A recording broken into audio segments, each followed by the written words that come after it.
ஜிம்னு ஒரு குட்டி பையன் இருந்தாங்களாம். அவங்க ஸ்கூல் படிச்சுட்டு இருந்தாங்களாம். அவங்க ஸ்கூலுக்கு பக்கத்துல அழகான ஒரு சர்ச் இருந்ததாம். டெய்லியும் லஞ்ச் பிரேக்ல ஜிம் சாப்பிட்டு முடிச்சோடனே சர்ச்சுக்கு போவாங்களாம்.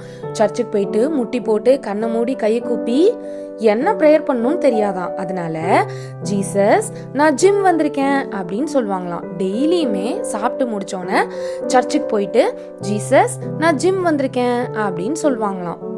ஒரு நாள் ஜிம் ஸ்கூலுக்கு கிளம்பிட்டு இருக்கும்போது காலையில் கொஞ்சம் லேட் ஆயிடுச்சான். அவசர அவசரமாக கிளம்பி வேக வேகமாக வந்துட்டு இருந்தாங்களாம்.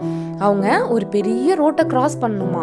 அப்படி கிராஸ் பண்ணும்போது இந்த பக்கமும் அந்த பக்கமும் பார்த்தாங்களாம். இந்த பக்கம் பார்த்தா தூரத்தில் ஒரு லாரி வந்துச்சான். சரி, அது தூரத்தில் தானே வருது, நம்ம போயிடலாம் அப்படின்னு வேக வேகமாக ஜிம் நடந்து வந்துட்டு இருக்கும்போது திடீர்னு பார்த்தா ஒரு ஹார்ன் சவுண்ட் கேட்டுச்சான்.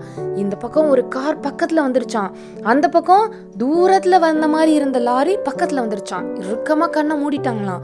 மூடினோன்னா பயங்கரமான ஒரு சத்தம். அப்படியே ஜிம் தூக்கி விழுந்தாங்களாம். அந்த சைடு போய் விழுந்துட்டு தலையிலேருந்தெல்லாம் ரத்தம் வந்துச்சான். ஜிம்க்கு என்ன நடந்துச்சுன்னே தெரியலையா. ஜிம்மை கொண்டு போய் ஹாஸ்பிட்டல் அட்மிட் பண்ணாங்க.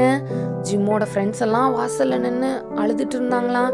ஜிம்மோட அப்பா அம்மாவுக்கு என்ன நடக்குதுன்னே தெரியலையா. டாக்டர்ஸ் உள்ள போறாங்களாம், வெளியில வராங்களாம், எதுவுமே சொல்லலையா. எல்லாரும் ரொம்ப சோகமா இருந்தாங்களாம்.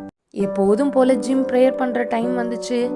ஆனா ஜிம்மால ப்ரேயர் பண்ண முடியாது. அவங்க ஹாஸ்பிட்டல்ல இருக்கிறாங்க, என்ன நடக்குதுன்னே தெரியல. அந்த டைம் வந்தோடனே திடீர்னு ஜிம்மோட ரூம்ல ஒரு வெளிச்சம் வந்துச்சான். அப்போ அந்த வெளிச்சம் சொன்னிச்சான், ஜிம் நான் ஜீசஸ் வந்திருக்கேன் அப்படின்னு. ஜிம் மெதுவாக கண்ணை முழிச்சு பார்த்தாங்களாம். எப்போதும் ஜிம் போய் சொல்லுவாங்க ஜீசஸ் நான் ஜிம் வந்திருக்கேன்னு. அன்னைக்கு ஜிம்மால சொல்ல முடியல. அப்போ ஜீசஸே வந்து சொன்னாங்களாம், ஜிம் நான் ஜீசஸ் வந்திருக்கேன் அப்படின்னு சொன்னாங்களாம். ஜிம்மோட கண்ணில் இருந்து கண்ணீர் வந்துச்சான். ஜீசஸ் அந்த கண்ணீரை தொடச்சி விட்டுட்டு ஜிம்க்கு சுகம் கொடுத்தாங்களாம். எவ்வளோ அழகான தருணம் அது. நம்மளோட வாழ்க்கையில கூட நம்ம டெய்லியும் ஜீசஸை கூப்பிட்டா போதும். நமக்கு ஒரு பிரச்சனை வரும் பொழுது நம்ம கூப்பிடாமலேயே அவர் நமக்காக வந்து நிற்பாங்க.